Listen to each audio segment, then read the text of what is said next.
Men bir kıssa aytjak Türkmenin lebizinde yiten koyun için. Menin gepime kulak asın. Ol bir çopan koyunu saklıyor. Ol bir yaxşı çopan hemme adını biliyor. Hemmesini dost biliyor. Çopan koyunu alıp gidiyor otun boluna. Onu köp yaxşı görüyor. Onu düşmandan saklıyor. Ümit ediyor möcek yemesin.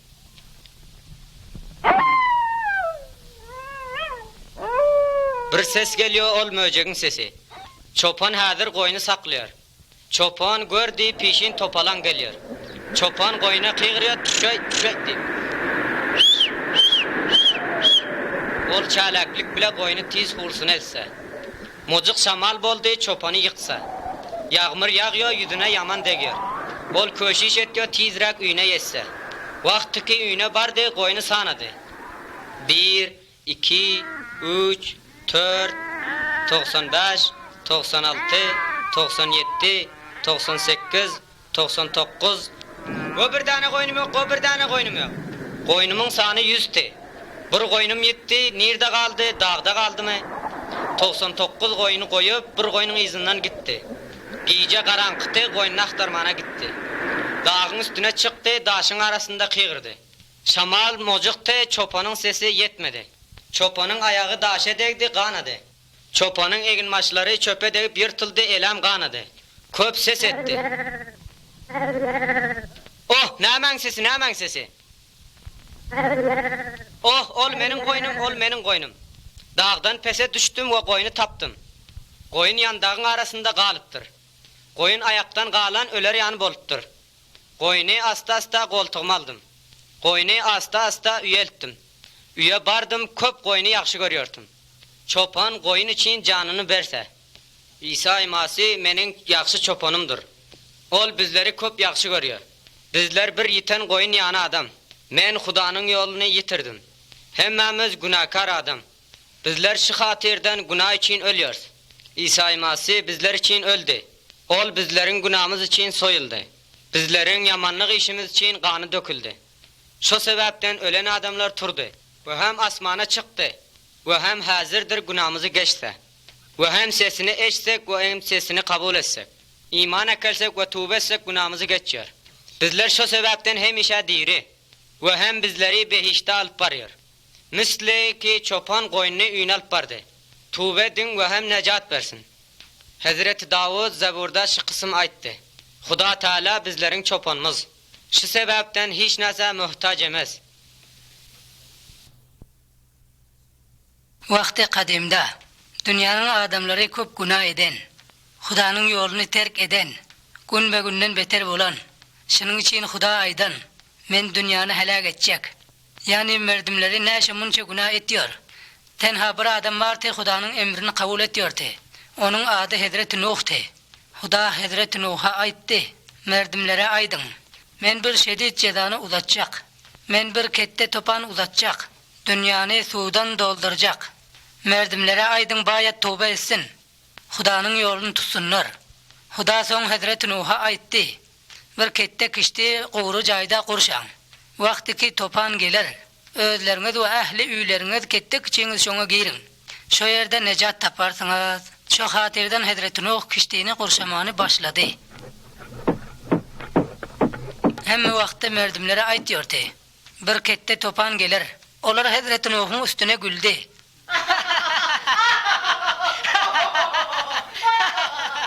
Şonda da kar harabe halas etmediler. Hiç tövbe etmediler. Son topanın gelecek vakti kolay oldu. Son Huda Hazreti Nuh sahibi ayttı. Üylerinizin mayda oğlan uşaklarını cemleyin. Her hayvanın bir jora alın. Hemmeleriniz kiştiğinin işiginden girin. Hayvanların sedasını eştin. Huda'nın özü son işikleri bekledi. Son köp yağmur yağdı. Merdimler ki oval gülüpti. Son kiştiğinin işigini tek teklet diyorlar. Necek son olar ayttılar içeri gireli deyip. Son her kança kıygırıştılar. İşi açın bedelim Lekin Hazreti Nuh şu vakti cevap verdi. Şüphillerine vakt oldu. Huda'nın özü işikleri bekledi. Su hemme yerini aldı. Hemme merdimler öldü. Lekin Hazreti Nuh öz oğlanları bilen diri kaldı. Olar näşeki kişiliğinin içinde kaldı. Şu vaqtda hem merdimlerin hemmesi günah ediyor. Olar oğurluk ediyorlar hem yalan ediyorlar. İki nefer urşuyor ve biregini öldürüyorlar. Biregini aldırıyorlar ve hem zinakarlığı köp ediyorlar. Hudanın gepini näşe tutanıyorlar. Doğa tumara ehtibar ediyorlar da imandan ayrılıyorlar. Bicay günahkarlığı köp ediyorlar. Onların eden günahı özlerini Hudadan ayırdı. Hudanın hayişi var ki olar tövbe edip, olar Hudanın birligini bilip emrine kulak koyan yoklar. Huda günahını köp yaramaz görüyor. Şul vahat evden ahirette köp cezalar verir. Her kim ki günahkar bolsa dozağa taşlar. Lekin Huda bizler sizleri köp yaxşı görüyor. Şunun hatirinden Hazreti İsa'nı dünyaya verdi. Ol bir günah diriçilik etti. Vakti ki ol öldürüldü, bizlerin günahını için öldürüldü. Bizlerin teklifimizi olar gördü. Şondan 3 günden soň dirilip asmana çıkıp gitti. Hala öldürü hazır şayet bizlerin günahlarımızı bahşiş etse. Men bir kıssa aytjak Türkmenin lebizinde yiten koyun için. Menin gepime kulak asın. Ol bir çopan koyunu saklıyor. Ol bir yaxşı çopan hemme adını biliyor. Hemmesini dost biliyor. Çopan koyunu alıp gidiyor otun boluna. Onu köp yaxşı görüyor. Onu düşmandan saklıyor. Ümit ediyor möcek yemesin.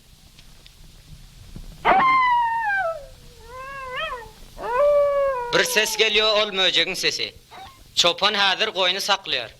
Çopan gördü peşin topalan geliyor. Çopan koyuna kıygırıyor düşey deyip. Ol çalaklık bile koyunu tiz vursun etse. Mucuk şamal boldu çopanı yıksa. Yağmur yağıyor yüzüne yaman degiyor.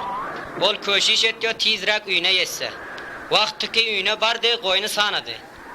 1, 2, 3, 4, 95, 96, 97, 98, 99. O bir tane koyunum yok, o bir tane koyunum yok. Koyunumun sanı 100'ti. Bir koyunum gitti, nerede kaldı, dağda kaldı mı? 99 koyunu koyup bir koyunun izinden gitti. Gece karanlıktı, koyunu aktarmana gitti. Dağın üstüne çıktı, daşın arasında kıygırdı. Şamal mocuktu, çopanın sesi yetmedi. Çopanın ayağı daşa değdi, kanadı. Çopanın egin maçları çöpe değip yırtıldı, elem kanadı. Köp ses etti. Oh, nemen sesi. Oh, ol menin koyunum. Dağdan pese düştüm ve koyunu taptım. Koyun yandağın arasında kalıptır. Koyun ayaktan kalan öler yanı boluptur. Koyunu asta koltuğuma aldım. Koyunu asta üyelttim. Üye bardım, köp koyunu yaxşı görüyordum. Çopan koyun için canını verse. İsa imasi menin yaxşı çopanımdır. Ol bizleri köp yaxşı görüyor. Bizler bir yiten koyun yanı adam. Men Hudanın yolunu yitirdim. Hemmemiz günahkar adam. Bizler şu hatirden günah için ölüyoruz. İsa imasi bizler için öldü. Ol bizlerin günahımız için soyuldu. Bizlerin yamanlık işimiz için kanı döküldü. Şu sebepten ölen adamlar turdu. Ve hem asmana çıktı. Ve hem hazırdır günahımızı geçse. Ve hem sesini eşsek ve hem sesini kabul etsek. İman ekersek ve tövbe etsek günahımızı geçiyor. Bizler şu sebepten hem işe diri. Ve hem bizleri behişte alıp varıyor. Misli ki çopan koyununu üyün alıp vardı. Tövbe edin ve hem necat versin. Hazreti Davud Zebur'da şu kısım ayttı. Huda Teala bizlerin çopanımız. Şu sebepten hiç nese muhtaç emez. Vakti kadimda dünyanın adamları köp günah eden, Hudanın yolunu terk eden, gün be günden beter bolan. Şunun için Huda aydan, men dünyanı helak edecek. Yani merdimleri näşe munça günah ediyor. Tenha bir adam var te Hudanın emrini kabul ediyor te. Onun adı Hazreti Nuh'te. Huda Hazreti Nuh'a ayttı. Merdimlere aydın. Men bir şedid cezanı uzatacak. Men bir kette topan uzatacak. Dünyanı sudan dolduracak. Merdimlere aydın bayat tövbe etsin. Hudanın yolunu tutsunlar. Huda son Hazreti Nuh'a ayttı. Bir kette kişti qoğru cayda kurşan. Vakti ki topan gelir. Özleriniz ve ehli üyleriniz kette kişiniz şoňa girin. Şo yerde necat taparsınız. Şo hatirden Hazreti Nuh kiştiğini kurşamanı başladı. Hem vakti merdimlere aytıyordu. Bir kette topan gelir. Olar Hazreti Nuh'un üstüne güldü.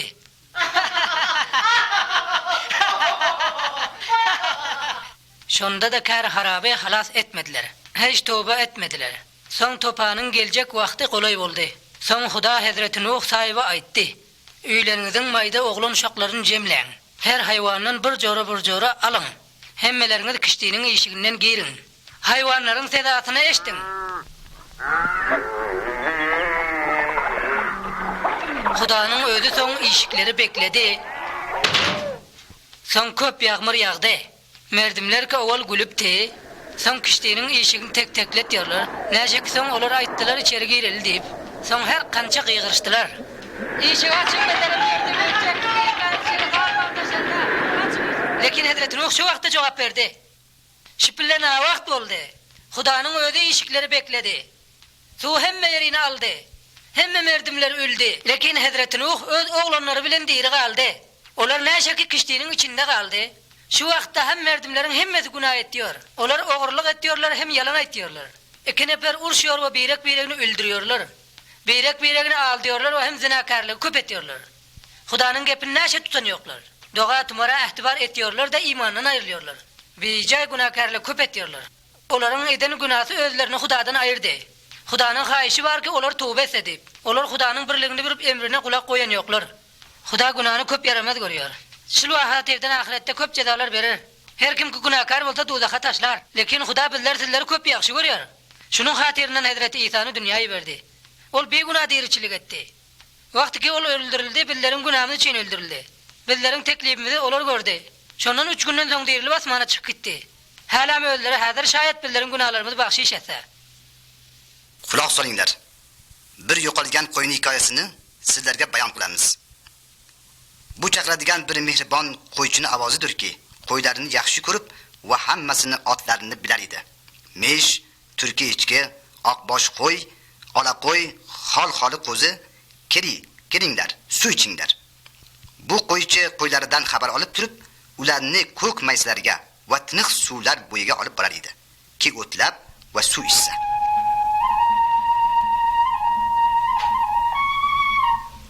Buni ovozidirki, o'zini muhabbatini qo'ylarni qulog'iga nay vosasi bilan yetkarar edi.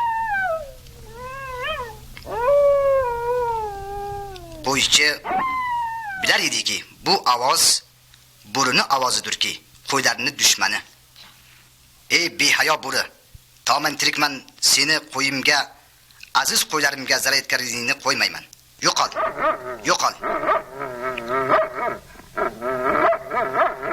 Men jonim boricha bularni seni qo'lingdan qutqarishga ko'shish qilaman. Ey hayosiz, yo'qol.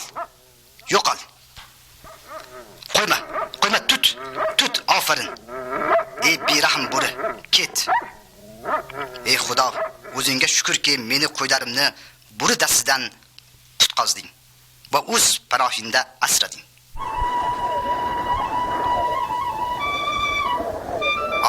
Asr bo'ldi. Osmon nimaga qorong'i bo'lib ketyapti? Osmon vazi yomon va to'polon bo'ladiganga o'xshaydi. Qo'ylarni qutonga olib borsam. Qanday sovuq shamol, qanday tez yomg'ir. Hey. 1 2 3 4 5 16 97 98 99 boshqasi yo'q. Yana bittasi qayerda? 100 qo'yim bor edi. Hozir 99 ta. Nima qilay? Hatman bittasini yo yo'qolgan, yo bo'ri yegan. Yoki tog'da qolganmi? Hayhot, bo'yin oq qo'yim yo'qolibdi. Men tog'ga qaytishim kerak. Aziz qo'yimni topib va olib kelishim kerak. Bilaman, qo'yimni joni xatarda. Uni qanday bo'lsa topaman, u meni aziz qo'yimdir. Qanday qorong'u kecha. Shamol va to'polon qo'ymaydiki, ovozimni qo'yishsa. Qanday tez tosh ekan. Oyog'imni kesdi. Qanday tikonlar. Oyoq qo'lim hammasi yara bo'lib, kiyimlarim yirtilib ketdi. Xudoyim, u kimni sesi? Buyni oq qo'yni ovozi, qo'y o'zi. Boyi uzoqdan ovoz keldi. "Ah, aziz qo'yim, sen bu yerdamisan? Nimaga bu tikonlar ishlarda qolding? Qo'ygina, sen meni ovozimni eshitdingmi? Bosh torting. O'zingning gunohing. Vali men seni yaxshi ko'raman. Ke, bag'rimga kel." Aziz eshituvchilar, bu mehribon qo'ychi tog'dan oxirgacha qo'yni bag'riga olib va shu tarzda qo'ylarni yaxshi ko'rib, jonini ularni yo'lda fido etdi. Ammo Xudovand kalomida ham insonlarni qo'yga tashbih etgan. Muntaho qo'yiki o'z yo'lini tutib va Xudosini esdan chiqargan va xudxolik va gunohkorlik bilan yakka va bekas va beyulchi bo'lgan. Va natijada gunoh orasida o'zini yo'qotgan. Vali Xudo mehribon, garchi hammamiz gunohkormiz. U biz gumrohlarga bir yo'l boshchi yubordi, to bizlarni yo'lga boshlasa. Xo'p, aziz eshituvchilar, xolisizlarniki bilsangiz Xudoning u yo'l boshchisi kim edi? Bu Xudoning yo'l boshchisi Iso Masih edi. Bu ham uni ovoziki Injildan quloqqa yetishdi. Aytdi: "Men qo'ychimanki, jonimni qo'ylarim yo'lida beraman." Avri aziz eshituvchilar, Isa ibn Maryam qo'ychiki Xudo tarafidan bizlarni hidoyat, rioyat va najotimizga yuborilgan. U hammani yaxshi ko'radi va hozir bo'ladi aziz jonini hamma gunohkorlar uchun fido qilsa, to hamma odam ularni qutqarish uchun sabab bo'lsa va gunohlarini tahammül etsa. U o'ldi, to biz tirik qolsamiz. U o'lganlardan turdi, to bizlarni hamishagi qo'ychimiz bo'lsa, bu o'zidirki sizlarni chaqiradi.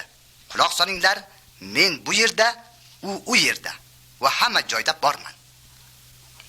Men har biringizni bir otlaringiz bilan chaqiraman.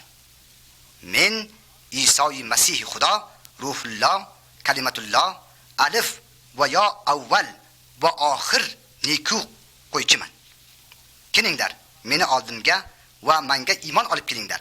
To sizlarni najot bersam, bilinglar, har kimiki menga iymon olib kelsa, unga umri jovidona beraman.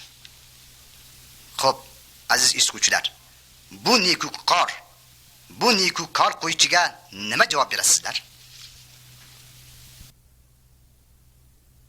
Azaldan Xudodan o'zga hech kim yo'q edi. U o'z qudrati bilan butun koinotdagi oy kun, yulduzlar va yerni yaratdi. Andan so'ng yer yuziga bir maxluq yaratishga iroda qildi. Xudovand bir erkak bilan bir xotinni yaratib, ularning otlarini Odam va Havo qo'ydi. Bular yaxshi insonlardan bo'lib, doim Xudoning buyruq va farmonidan bo'yin tovlamas va doimo ibodat va sujudga mashg'ul edilar. Shayton insonning Xudo oldida bo'lgan maqom va manzilatini hasad qilib ko'rolmas edi. U azaldan Xudoning dushmani bo'lganligi uchun uning yaratgan bandalarini yo'ldan ozdirish uchun ig'vo qila boshladi. Iblis o'z vasvasalari bilan ularning gunohga bulg'ab Xudo oldida sharmanda va sharmsor qilib tashladi. Oqibat ularning ulug' Parvardigor dargohidan qulanish va haydalishga bois bo'ldi. Xudovand Odam bilan Havoni xalq etish zamonida ularga meni amrimdan bo'yin tovlab nofarmonlik qilsangiz, sizlarni jazoga mustahiq qilaman deb buyurgan edi. Natijada shaytonlarning boshlig'i Iblis ularni firib berib, yo'ldan ozdirdi va Parvardigorning g'azabiga mubtalo qildi. Endi ular o'z qilgan ishlaridan nadomat qilishar edi va hijolatdan Xudo huzuriga tavba va tazarruq qilib borishga hayo qilishar edi. Xudovand bu bandalariga gunohning jazosi o'lim deb muqarrar etgan edi. Biroq u ulug' zot o'z bandalarini sevar edi va ularni o'ldirish va nobud etishdan voz kechdi. Ammo ularga to Iso dunyoga kelguncha qo'y qonining to'kib qurbonlik qilishga farmon berdi. U yana ularga yodingizda bo'lsin-kim, bu qurbonlik bilan gunohlaringiz poklanib tamom bo'lmaydi. Balki bu gunohlaringiz kafforasi uchun inson qurbonligini ham talab qilinadi. Va bu qurbonlik hamona Iso Masih turkin sizlarning gunohlaringizni o'z zimmasiga olish uchun o'z aziz qonini to'kib qurbon bo'ladi. Kimiki Isoni sevib do'st tutsa va uning so'zlariga ishonch bilan quloq solsa, Alloh taolo ularning gunohidan va uqbo azobidan kechaman deb va'da bergan. Xudovand bandalarining qo'y qonining to'kib qilib turgan qurbonliklarini ko'rgach, va'dasi esiga tushar edi. Bu va'daga vafo etish uchun necha yillardan so'ng Isoning yosh go'dak suratda yubordi. U onadan tug'ildi, katta bo'lib voyaga yetdi va u o'z so'zlarini xalq qulog'iga yetkazdi. U mo'jizalar ko'rsatdi, kasallarga darmon bag'ishladi. Uning payg'ambarligiga iymon keltirganlar oldiga kelib undan ajz va notomonlik bilan yordam so'rashar edi. Iso notavon mayublarni, ko'rishanlarni shafolar edi. Hammadan muhimi shuki, u o'lganlarni ham qaytadan tiriltirar edi. Chunki uning vujudiga Xudoning ruhi kiritilgan edi va u uchun u shunday mo'jizalarni yaratishga qodir edi. Shu sababdan uni Ruhulloh deb atashar edi. Garchi u gunohkor emas edi, vali yana shu xatokor insonlar uning o'ldirishdi. Uning vujudida Xudoning ruhi borligi uchun qaytadan tirilib hayot topdi va jannat yo'lini tutdi.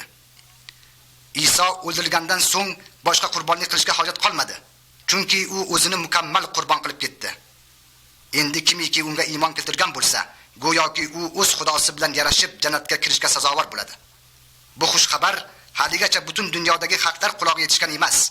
Ba'zilar yaxshi a'mol va kirdor bilan pul topib, savob yo'li bilan o'z gunohlaridan qutilish uchun urinmoqdalar. Muqaddas kitob Injil Xudoning payg'ambidir. Bu kitob bandaning najoti pul mol vasilasi bilan emas, balki Iso Masihga iymon keltirish bilan hosil bo'lur deydi. Xudo bilan yarashish yo'li shudir bas. Bugun o'z xudolaringiz bilan yarashinglar va dil va jondan unga samimiyat qilinglar va najot topish va qutulishni Masihning qoni bilan muyassar bo'lishini qabul qilinglar. U kimiki meni yonimga kelsa, hech qachon uni yonimdan uzoqlashtirmayman degan. Agarda sizlar jannatga kirmoqchi bo'lsangiz, Iso Masihga iymon keltirib va u bilan jannatga kiringlarkim, bu jannat kishining o'z vatanidan ham afzalroqdir. Vatan muqaddas yerdirkim, har kim o'z vatanida yashab hayot kechirishni orzu qiladi. Vatanning bu dunyoning jannat deb atashgan. Shuning uchun Mavlono Zokirjon Furqat o'z she'rida vatanni sevib shu she'rni o'qigan. Fig'on kim gardishi davron ayirdi o'z diyorimdan, g'amim ko'p ey ko'ngilsan, bexabarsan ohuzorimdan. G'uborim ishq vodisida barbod o'ldi andoq kim, biyobonlarda majnun tutiyo izlar g'uborimdan. Qizil qondur sirishkim, zafarondur chehrai holim, meni kim ko'rsa farq etmas xazon billa bahorimdan. Muhabbat dardidan o'lsam, butun umrim ado bo'lg'ach, qamishlar o'ng'a mehri giyo ung'ay mazorimdan. Adashgan it kabi Furqat qayon borg'um bilolmasman, qachon bo'lg'ay kitobgayman xabar yoru diyorimdan. Nizomiddin Alisher Navoiy ham ulug' o'zbek shoirlaridandir, ki u ham vatan bobida ajoyib she'rlar yaratgan. Mana bu ulug' shoirning yozgan she'ridan bir namunasini eshiting. G'urbatda g'arib shodimon bo'lmasimish, el anga shafiq u mehribon bo'lmasimish. Oltun qafas ichra gar qizil gul bo'lsa, bulbulga tikondek oshiyon bo'lmasimish.